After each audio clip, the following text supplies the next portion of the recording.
Hey everybody, welcome back into the studio. I'm Stephen Levine. This is Tom Vandervoort. We're from NASCAR Illustrated, and we're previewing this weekend's... Maybe we're illustrating. We're illustrating all that NASCAR has to offer. Specifically, this weekend's race at Richmond, one of my favorite racetracks. It was our home track for many, many years. Probably been there more than any other track. You even have a super secret way of getting there. Oh yeah. But we're not going to tell you. No, we're not.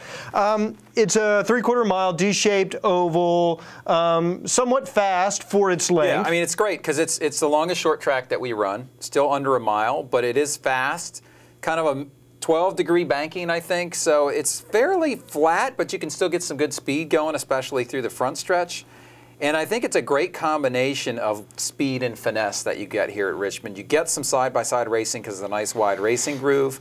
There's some challenge to the racetrack, specifically I think of coming off turn 2 when you get to the front part of the back stretch. You get light yeah, off the car tends to, at least it certainly has in the past, we talked to a bunch of guys where the thing tends to feel light and drift it towards the outside wall. Obviously, you don't want to hit that, so there's some challenge to it. Coming off 2 is different from coming off 4 because of the D-shaped oval in the front stretch. You know, pit strategy can be a factor. Fuel strategy can be a factor at times. Weather is often a factor at this race. Especially, there's a lot going on. Going to be under the lights, and the thing about Richmond is it carries so much more importance than it ever has before, because Richmond, of course, is always the last race before the chase field is determined. Yep. Not this race, obviously, the fall race, but still, you got to think guys have that in the back of their mind when they go to Richmond. And you know, Richmond is a challenging racetrack, and they may be trying to get more information now that they can apply to the fall. Yeah, certainly whatever they learn through this race, they will want to apply to the fall because it's going to be a very important race to certain guys. And there's a limited number of guys that you look at here. But we're not going to talk about guys yet. Okay. We're not going to talk about drivers yet because we have a special guest. That is true, we do. Coming in to talk drivers with us. Yep. And she's going to be here right after this. Here, magic wipe time. Welcome back, everybody. As promised, we've classed up the joint with Jacqueline Roney, Miss Sprint Cup, to help us with our driver picks for Richmond this week. Now, the pressure is on. I hear. Kim, last week, of our 3 picks, she had the highest finisher at Kansas. She picked Jimmy Johnson. Tom picked Martin Truex Jr. I came up in the rear with Greg Martin Biffle. almost had it, though. I know. Greg Biffle. He had a good run. He did. Did yours finish in the top 10 even, or no? Why do you want to ask me that? Just curious. No, he finished 19th. Should we focus on this week 19th. now? Well, let's just go over the standings because with the 3 points for the highest finisher, you have, Miss Sprint Cup has now surpassed me. You're in second. Good job, team. I'm still in first. I'm in third with 8 points. Until this week. So 8 points, 9 points, Them 10 spotting points. words. All right, so Richmond, we're going to let you go first. The last time we're doing this, though. No, it's not. She's going to go first every time. So you go ahead with your Richmond pick. Okay, I'm going with the driver who has 4 wins at Richmond. 4. His birthday's coming up. Okay. So I think a win is what he might want for his birthday. Is he going to be 28 at the time? He is. Are all 4 of his wins in the spring race?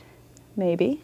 Wait a minute. You are a little misdirection. I threw Tom off. She did. I'm going with Mr. Kyle Busch. Well, we said it was fine. You could have Kyle. Yes. He's a good pick, obviously. I mean, the dude never finishes outside the top 5 there, for heaven's sakes. I mean, it's like 16 starts and 12 top 5s. And with his teammate Denny Hamlin out of the way, who was probably the biggest competition he has at Richmond, it is, I agree with you, it's a great pick. Kyle's race to lose. Now, speaking of losing. Oh, are you going second? No, since you're losing, I think you should probably go second. The pity pick? Here we go. Let's go with it. I mean, because there are a number of guys that run well here, so I think it's a pretty limited group.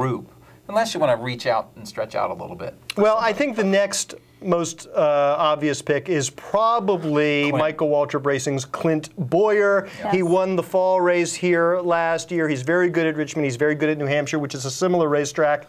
While the odds against winning 2 in a row for him at this track are maybe not great, I still think, you know, what I've come to realize is the way we're playing this, it's sort of like a fantasy game. You want the highest finisher if you're not going to get the winner. Right. So I think Clint Boyer is going to be a strong pick, and that's how I'm going. That was my second one. Yeah. Well, I'm going to stretch out a little bit because, you know, I like Jimmy Johnson here. I like Tony here. And, you know, Jeff Gordon had a good run here in fall. I like the way Matt Kenseth and Casey Kane ran at Bristol. Now, I know they're very different tracks, and Richmond's a lot flatter. It's really not the same style of track, but Casey got his first win here. Matt has won here. That win was a long time ago. I know it was. I know it was. Doesn't mean it can't happen again. I feel good about Casey Kane this week. I feel good about Casey. I'm going to go with Casey Kane. Casey, it's on you. Pick me up. I need a good run from you. I need a win from you, Casey. Now, you and I were talking before. You said you had a dark horse pick. Not your official pick, but who's your, just out of curiosity. We were talking about favorite drivers and how does that come into play each race weekend. I think my dark horse for this weekend, I want that free blooming onion on Monday. It's going to be Ryan the Rocket Man Newman. That's a great pick for Richmond. I think so too. He really knows this track. He knows how to run it. Runs up front a lot here. And he's due for a win. Yeah, he is. And if he does win, that would give him the entree into the, or does he already have the All-Star race? Does he already have the entree into the All-Star race? Ryan Newman is in the Sprint All-Star race. I believe so. Need it for, so way to just say something that's completely irrelevant. I just promoted the All-Star race. Okay, Sprint All-Star race. My dark horse pick, since we're talking dark horse picks, Mark Martin, an 8 1/3 here last year. Should be strong. May not be, up there fighting for the win, but he should finish strong at this track. He's my dark horse. You got a dark horse real quick? Well, I picked Casey Kane. You guys got done telling me he didn't win. It was 82 years ago when he won here. That's your pick and your dark horse. Wait a minute, he's only 14 years old. How could it have been 82 years ago? I may have been exaggerating for effect. All right. Jacqueline, thank you for taking the time. Thanks appreciate you coming by. I appreciate that. And for Tom, I'm Steven. Thanks for watching.